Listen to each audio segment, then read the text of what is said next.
లూకాసు వార్త 1వ అధ్యాయము. క్రీస్తు రాకకు ముందు ఆయన రాకకు సిద్ధపడుతున్న ఒక భక్తుడిని మనం అక్కడ చూస్తాం. ఎవరంటే జకరియా, ఎలిజబెత్. వారు చాలా సంవత్సరాలు బహువృద్ధుడై ఉన్నాడని జకరియా గురించి రాయబడింది. ఏంటి వృద్ధుడు అంటే ముసలివాడు అయిపోయాడు. అతనికి సంతు లేక, బిడ్డలు లేక, మరి బ్యారన్ అంటారు ఇంగ్లీష్లో అయితే, మరి గొడ్రాలుగా ఉంది ఎలిజబెత్. అటువంటి ఎలిజబెత్ జకరియా కొరకు దేవుడు ఒక ప్రణాళికను ఆయన వేసుకున్నాడు.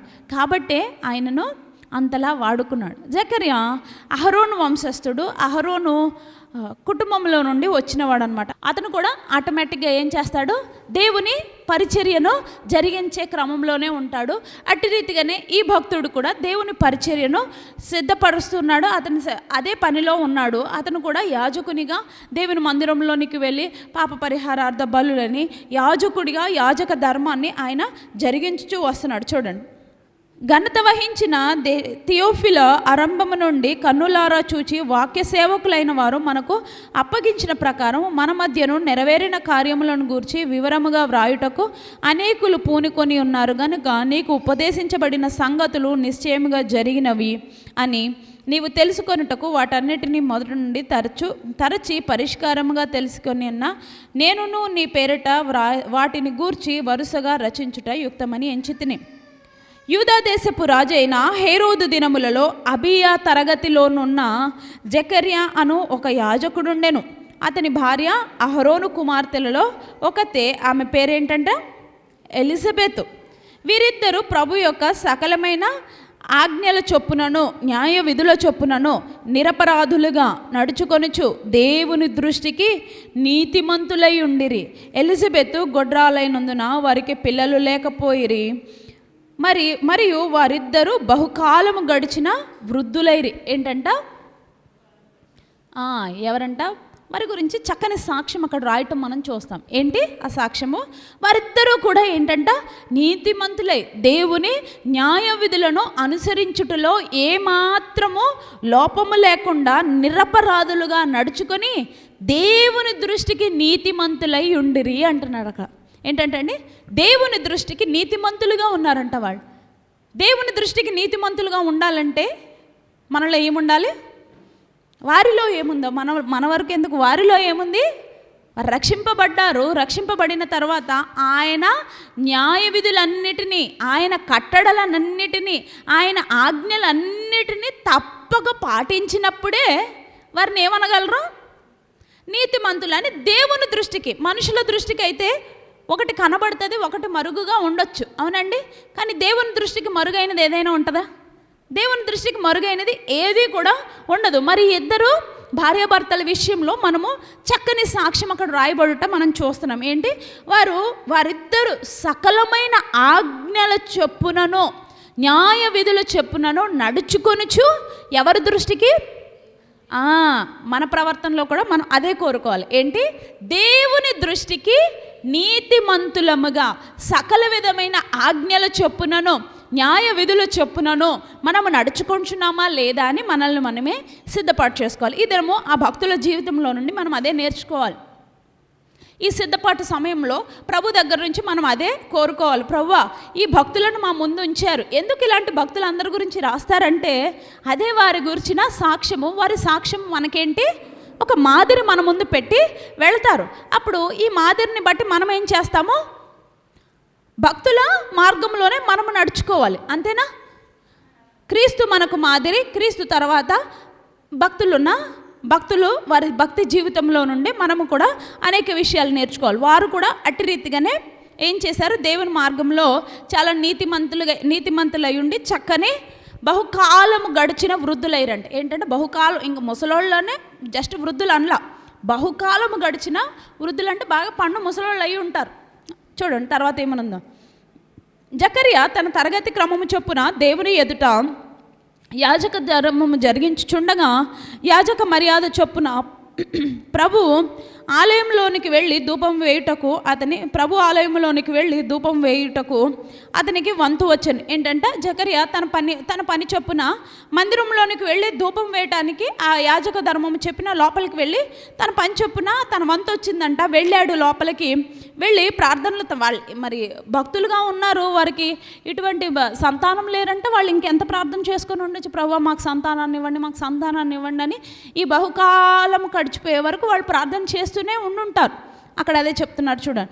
ధూప సమయంలో యందు ప్రజల సమూహం అంతయు వెలుపల ప్రార్థన చేయుచుండగా ప్రభువు దూత ధూపవేదిక కుడివైపున నిలిచి అతనికి కనబడగా జకర్యా తొందరపడ్డాడంట.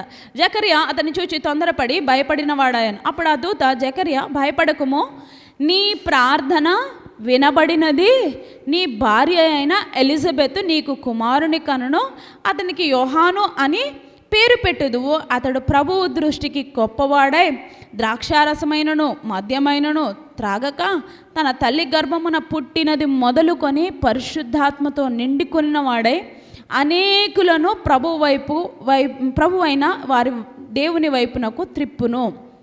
మరియు అతడు తండ్రుల హృదయములను పిల్లల తట్టుకును, అవిధేయుల హృదయములను నీతిమంతుల జ్ఞానమును అనుసరించుటకు త్రిప్పి ప్రభువు కొరకు ఆయత్తపడి ఉన్న ప్రజలను సిద్ధపరచుటకై ఏలియా యొక్క ఆత్మయు శక్తియు గలవాడై ఆయనకు ముందుగా వెళ్ళును గనుక నీకు సంతోషమును మహా సంతోషమును మహా ఆనందమును కలుగును.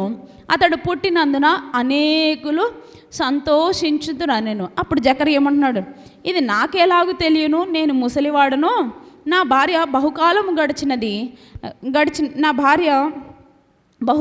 గడిచినదని ఆ దూతతో చెప్పగా దూత, నేను దేవుని సముఖమునందు నిలుచు గబ్రియేలును, నీతో మాట్లాడుటకును ఈ సువర్తమానము నీకు తెలుపుటకును పంపబడితిని. మరియు నా మాటలు వాటి కాలమందు నెరవేరును.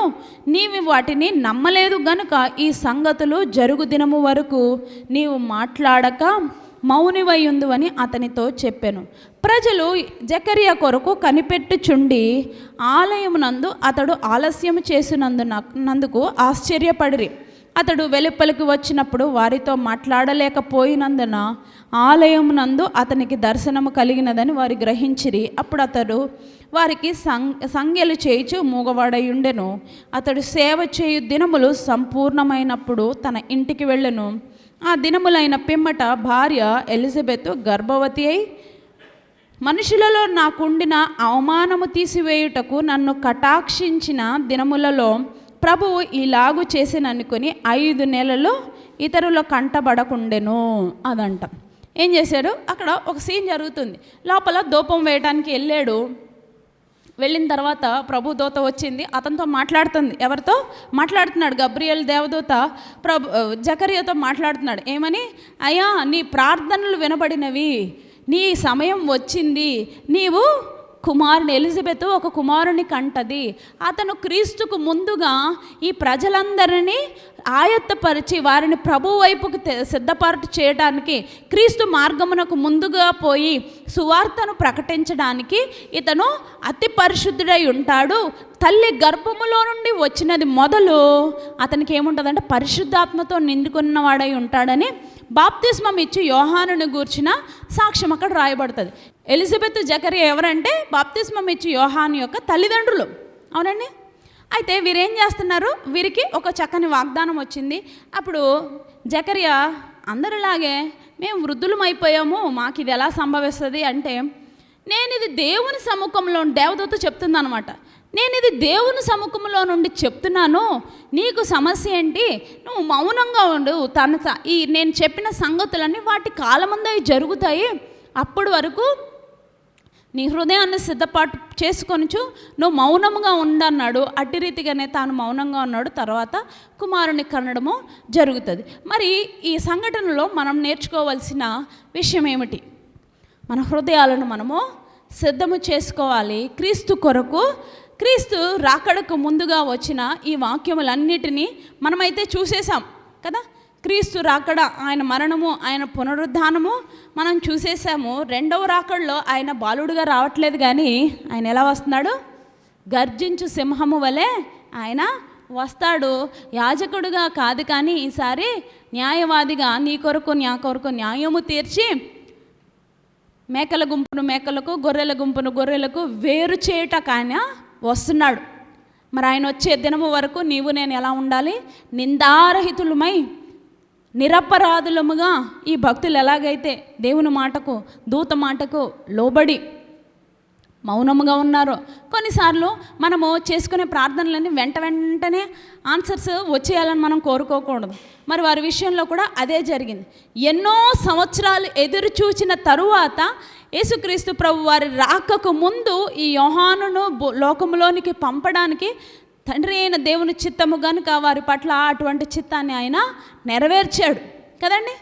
మనము కూడా అదే ఆలోచన కలిగి ఉండాలి. ప్రభు మనం కొన్ని విషయాలు ఆయన సన్నిధానంలో మౌనముగా ఉండి పొందుకోవడం నేర్చుకోవాలి. విధేయత కలిగి మౌనులమై ఉండి ఆయన సన్నిధానంలో నుండి ఆయన ఇచ్చినను ఇవ్వకపోయినను ఆయన దేవుడే, ఆ దేవుని బట్టి నేను స్తుతించుకుంటున్నాను ఆయన నామమునని మనం ఆయన నామమును స్తుతించుకోవాలి. మరి ఎలిజబెత్ జకరియాల నుంచి మనం అదే నేర్చుకోవాలి. అనేక విధములైన ఆజ్ఞలను కట్టడలను గైకొనుచు వారు ఎలాగైతే నీతిమంతులై ఉండి దూత చెప్పిన మాటలకు లోబడి మౌనులుగా ఉండి వారి దీవెనలను వారు తగిన సమయంలో పొందుకున్నారో, మనకు దీవెన వచ్చినా రాకపోయినా దేవుడే. ఆయన సర్వాంతర్యామి సర్వజ్ఞాని అయిన దేవుడు. నీకు నాకు ఏం కావాలో ఆయనకు తెలుసు. మరి ఆయన రాక కొరకు, ఆయన కొరకు మన హృదయాలను మనం సిద్ధపరచుకొని ఆయన ఎదుట మనము కూడా ఒకనాడు ఆయన మనల్ని ఎదుర్కొనటానికి వస్తున్నాడు కనుక ఆ సమయంలో మనం కూడా ఆయనను ఎదుర్కొనటానికి మనము సిద్ధముగా ఉండాలి కదండి. ప్రతి వారము మనము అదే జ్ఞాపకం చేసుకోవాలి. ప్రభు వచ్చే వరకు నిరపరాధులుగా ఉండి నేను కూడా నిరపరాధిగా ఉండి ఆయన కొరకు ఎదురు చూచే కృపను దేవుడు నాకు దయచేయాలని మనమందరము కూడా అట్టి ప్రార్థనలే చేసుకొని మనం ఆదివారం మన హృదయాలను మన ప్రవర్తనను సరిచూచుకొంచు మనము ఆయన సన్నిధానంలోనికి రావాలి. మరి అట్టి కృప దేవుడు మనందరికీ దయచేయునుగాక.